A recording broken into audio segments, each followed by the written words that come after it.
বৃহস্পতিবার ঠিক রাত 12টার সময় আল্লাহর একটি খাস নাম ধরে যদি আপনি 11 বার পড়তে পারেন, আল্লাহ পাক আল্লাহ রব্বুল ইজ্জাত ওয়াল জালাল আপনাকে এত বেশি ফলাফল দান করবেন, আপনি অবাক হয়ে যাবেন। সময়টা আপনি মনে রাখবেন, বৃহস্পতিবার ঠিক রাত 12টার সময় আপনার আশেপাশে কেউ নেই, সবাই ঘুমন্ত অবস্থায় আছে। ওই অবস্থায় আল্লাহর কোনো গোলাম যদি পড়ে ইয়া মান্নানু ইয়া মান্নানু ইয়া মান্নানু, হে পরম দয়াময়, হে অনুগ্রহ দাতা, আল্লাহর এই খাস নামটি ধরে আপনি ডাক দিতে দেরি হবে, আল্লাহ পাক রব্বুল আলামিন আপনার ডাকে সঙ্গে সঙ্গে আল্লাহ পাক সাড়া দিয়ে দিবেন। সুবহানাল্লাহ পড়েন। আমার প্রিয় ভাইরা, সময়টা আমি বারবার বলছি, আপনারা সময়টাকে লক্ষ্য করবেন। বৃহস্পতিবার এমন একটি সময় আল্লাহর কাছে গুরুত্বপূর্ণ।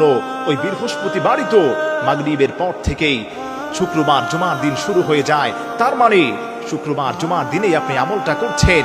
11 বার আপনি রাত্রি 12টার সময় বৃহস্পতিবার আকাশের দিকে লক্ষ্য করে আল্লাহর উপর ভরসা করে 11 বার আল্লাহর এই খাস নামটি পড়বেন, ইয়া মান্নানু ইয়া মান্নানু ইয়া মান্নানু, হে অনুগ্রহ দাতা। আল্লাহর যেই গোলামটা আল্লাহর এই খাস নামটি 11 বার পাঠ করে আল্লাহর কাছে আপনি যা চাইবেন, আল্লাহর কসম খেয়ে বলি, আল্লাহ পাক আপনাকে তাই দান করে দিবেন। আপনি বিপদে আছেন, দেয়ালে পিঠটা ঠেকে গেছে, কোনো বন্ধু আপনার পাশে নাই, আপনি আল্লাহর খাস নামটা বৃহস্পতিবার রাত 12টার সময় পড়েন, আল্লাহ পূর্ণ করে দিবেন। মেয়ের বিয়ে হচ্ছে না, আল্লাহ পূর্ণ করে দিবেন। আল্লাহ রব্বুল ইজ্জাত ওয়াল জালাল বলেন, আমার কোন গোলাম যদি আমি আল্লাহ রব্বুল আলামিনকে ডাক দেয়, আমার অসংখ্য অগণিত সুন্দর সুন্দর নাম রয়েছে, ওয়ালিল্লাহিল আসমাউল হুসনা ফাদউহু বিহা।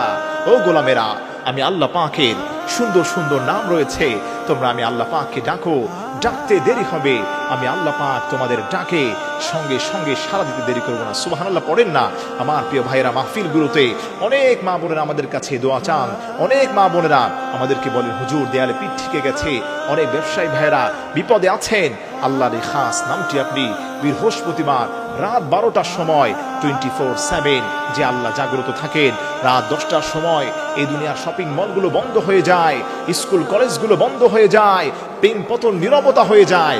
ওই সময় আপনি আল্লাহর উপর ভরসা করে আকাশের দিকে তাকিয়ে হাতের করা গুনে গুনে আপনি পড়বেন, ইয়া মান্নানু ইয়া মান্নানু ইয়া মান্নানু।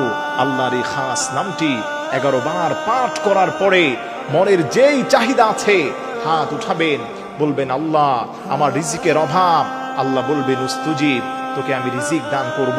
আপনি বলবেন, আল্লাহ আমার গুনাহ বেশি হয়েছে, ভার নিতে পারছি না, আল্লাহ বলবেন, গোলাম তোর গুনাহকে মাফ করে দিলাম, উস্তুজিব। আপনি বলছেন, আল্লাহ ব্যবসায় লোকসান, আল্লাহ বলছেন, গোলাম বাড়ায় দিব তোকে। আপনি বলছেন, আল্লাহ আমি উমরায় যেতে চাই, আল্লাহ বললেন, তোকে আমি উমরায় পাঠিয়ে দিব। আপনি বলছেন, আল্লাহ সন্তানটাকে বিদেশ নেওয়ার জন্য, বিদেশের জন্য প্রসেস চলছে, বারবার আটকে যায়, আল্লাহ বলছেন, তোকে আমি সহজ করে দিব।